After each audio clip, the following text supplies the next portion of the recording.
If you want to remove the places you've been on X, formerly Twitter, this quick tutorial will walk you through the exact steps. This is a simple privacy setting, and once you know where to find it, you can turn it off in just a few clicks. If this video helps, make sure to hit like and subscribe for more short, useful tech tutorials like this.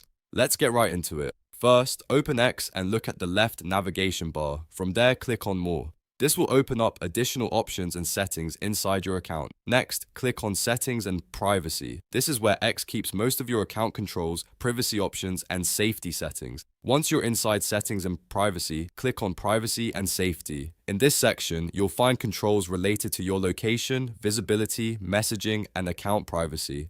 Now scroll or look for location information, then click on it. This is the area where X stores location-related preferences and history. After that, click on See Places You've Been. This will show the location history tied to your account. If you want to clear it, click on Remove. X will ask you to confirm the action, so click Remove again in the confirmation prompt, and that's it. Your Saved Places history has now been removed from X. If this tutorial helped, please like the video, subscribe to the channel, and turn on notifications so you never miss the next quick guide. Thanks for watching, and I'll see you in the next one.